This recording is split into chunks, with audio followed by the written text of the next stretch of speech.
direview kembali itu dampak sumpah pocong bagi katakanlah orang yang melaksanakan ritual itu. Dampak daripada ya kan begini, Kang, kan kebanyakan terutama komentar-komentar yang saya baca di netizen itu kalau sumpah pocong nggak ada dampaknya di dunia gitu kan. Nah, saya ingin lebih tegas Kang Raden menyampaikan efek dari sumpah pocong itu. Baik. Dampak atau efek daripada sumpah pocong ini, memang semua keputusan ada pada Allah.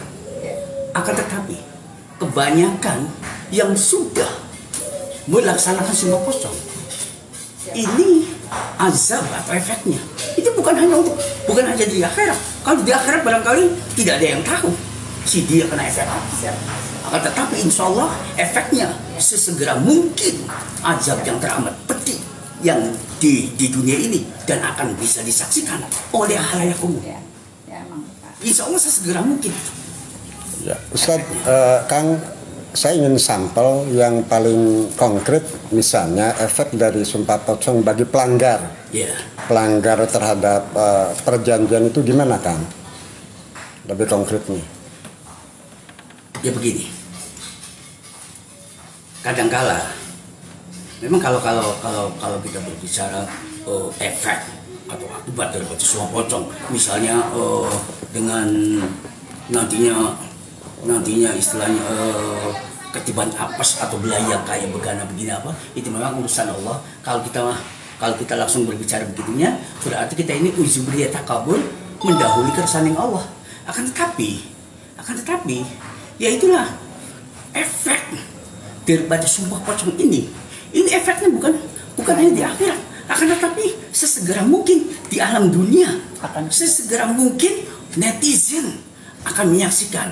Entah dia itu misalnya kecelakaan tabrakan mobil, entah itu kebakaran, entah itu bagaimana, yang penting efeknya itu efek-efek yang negatif itu.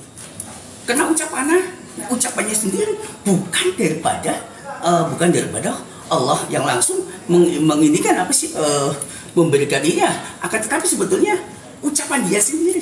Kan di situ dia mengikuti ucapan daripada kita ini. Apabila saya berbohong dalam sumpah pocong ini, maka saya dan 7 keturunan saya siap menerima laknat dari Allah Subhanahu wa Ta'ala dengan azab yang teramat pedih sesegera mungkin, baik di dunia maupun di akhirat. Itu kan omongannya sendiri.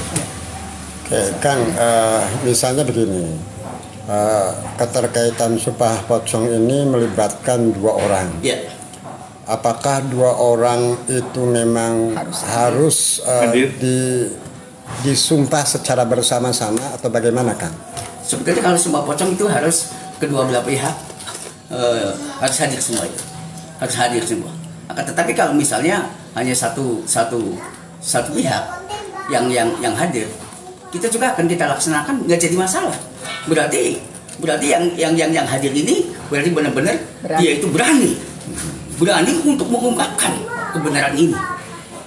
Begitu.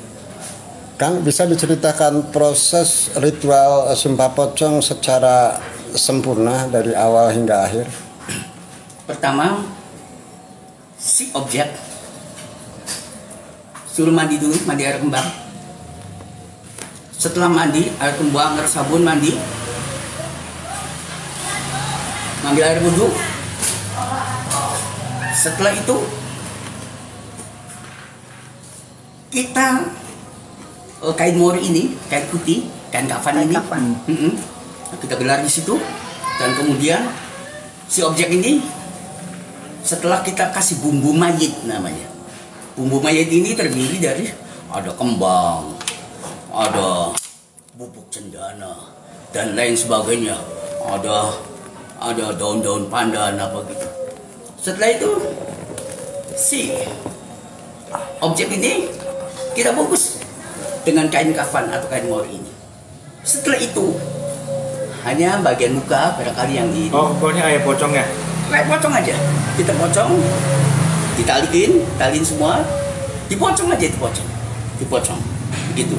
Nah, buka di ini. Nah, terus setelah itu kita suruh baca, mengikuti apa yang diucapkan oleh saya. Suruh baca syahadat. Nah, terus ya itulah, mengikuti sumpah yang pada saat itu sumpah apa, tentang apa, begitu. Jadi persis kayak kita mau ngubur orang meninggal aja. Setelah si objek ini mengikuti arahan atau omongan sumpah daripada saya gitu. Setelah itu ya sudah, ritual selesai. Tapi jangan untuk main-main. Makanya dari awal juga ya silahkan. Kalau mau main-main silahkan. Tapi saya tidak pernah main-main dalam hal ini. Tidak pernah main-main. Oke, sudah.